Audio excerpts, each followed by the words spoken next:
नमस्कार, मी पंजाब तक हवामान अभ्यासक मुक्काम पोस्ट गोगळी धामणगाव तालुका शिरूर जिल्हा परभणी. मी आहे परभणी गंगाखेड रोडवर आणि बघा आमच्या गंगाखेड भागामध्ये इतका पाऊस झाला आहे आणि शेतकऱ्याचं आतोनात नुकसान झालं आहे, पण याकडे कोणी लक्ष द्यायला तयार नाही.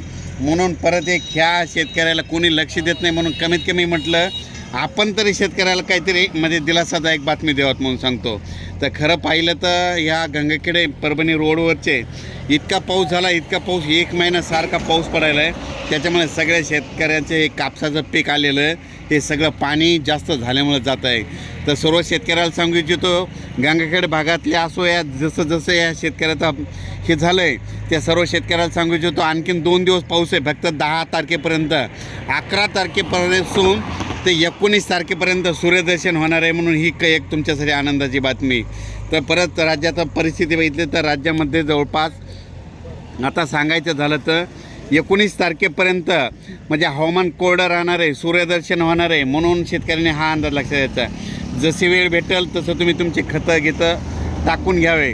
आणि परत सांगतो की हा पाऊस फक्त नाशिक, इगतपुरी, धुळे, जळगाव, त्याच्यानंतर जळगाव जामोद, त्याच्यानंतर बुलढाणा, अमरावती, अकोला, अकोट, चांदूरबाजार आणि नागपूर या पट्ट्यामध्ये मात्र थोडा पाऊस चालू राहणार आहे. म्हणून हा अंदाज लक्षात घ्यायचा.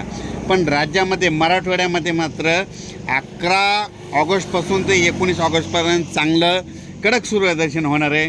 म्हणून शेतकऱ्यांनी हा अंदाज लक्षात घ्यायचा. त्याच्यानंतर सर्व शेतकऱ्याला सांगू इच्छितो, त्याच्यानंतर सूर्यदर्शन पश्चिम महाराष्ट्रात देखील होणार आहे, मराठवाड्यात देखील होणार आहे. म्हणून हा अंदाज म्हणजे सूर्यदर्शन कोणत्या कोणत्या जिल्ह्यात होणार आहे ते एक तुम्हाला सांगतो. नांदेड जिल्ह्यात होणार आहे, यवतमाळ जिल्ह्यात होणार आहे, परभणी जिल्ह्यात होणार आहे, हिंगोली जिल्ह्यात होणार आहे, लातूरमध्ये होणार आहे, त्याच्यानंतर सोलापूर, उस्मानाबाद, सातारा, सांगली, कोल्हापूर, त्याच्यानंतर नगर जिल्हा, त्याच्यानंतर बीड जिल्हा, संभाजीनगर या सर्व भागामध्ये सूर्यदर्शन होणार आहे. म्हणून हा अंदाज लक्षात घ्यायचा. पण राज्यात कोकणपट्टीचा मात्र पाऊस चालू राहणार आहे.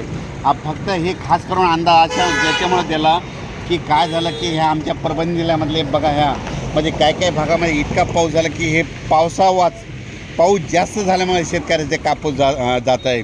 म्हणून हे खास करून अंदाज देत आहे. म्हणजे आता 11 ऑगस्टपासून ते 19 ऑगस्ट दरम्यान सूर्यदर्शन राहणार आहे. म्हणून खास करून गंगाखेड तालुक्यासाठी आनंदाची बातमी, लातूर जिल्ह्यासाठी जिथं जास्त पाऊस झाला त्यांच्यासाठी ही खास करून आनंदाची बातमी. अचानक वातावरणात बदल झाला तर लगेच एक मेसेज दिला जाईल.